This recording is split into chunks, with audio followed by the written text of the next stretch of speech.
Rated PG. Ito ay nangangailangan ng patnubay at gabay ng magulang para sa mga batang manonood.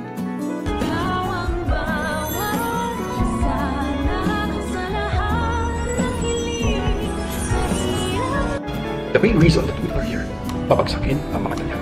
Ang mga nagsabi ngang mga kapuso natin na hindi na talaga magbabago itong si Moira ay nanalo sa pustahan. Yun nga lang, hindi na itodo ni Moira ang kanyang galit kay Lynette nang dahil sa silang ay bihag ngayon ni Madam Lotus. At sa pagpapatuloy nga ng hostage-taking drama ay tuluyan ng papakawalan ni Madam Lotus ang hindi mga kamag-anak ng mga tanyag. Ito'y matapos nga ng matuwa si Madam Lotus nang makausap niya umano ang kanyang anak sa telepono na wala siyang kamalay-malay na AI generated. Voice over lang naman ito ni Justin dahil nga itong si Carla ay nasa operating room pa rin at walang malay nang dahil nga sa pagpayag ng kanyang tita na operahan na ito. Nalubos namang tinututulan itong si Madam Lotus dahil nga sa paniniwala niya ay hindi magiging successful ang operasyon, lalo't ito'y isang brain operation. Maya-maya na may personal na kakausapin ni Eric ang kanyang anak na si Justin upang paalalahanan ito na ang tunay nilang misyon sa pagpasok nila sa Apex ay upang mapabaksak ang kanyang nanay na si Giselle at makuha daw ang pera at yaman na para talaga kay Justin at hindi para maging superhero at tulungan si Giselle sa kanyang mga problema. Kitang-kita naman na medyo makokonsensya itong si Justin sa mga sinasabi ng kanyang tatay dahil ang totoo nito ay talagang lumalambot na ang puso ni Justin para sa kanyang nanay Giselle. Sa kabilang banda, ito namang si Robert ay makakakuha ng tiyempo sa isa sa mga hostage takers para agawin ang baril nito. Yun nga lang, agad rin siyang mahuhuli ng ibang mga tauhan ni Madam Lotus. Kaya naman kung isa ka rin sa mga umaasang walang mangyaring masama dito kay Robert ay pakilike ang video na ito and don't forget to subscribe.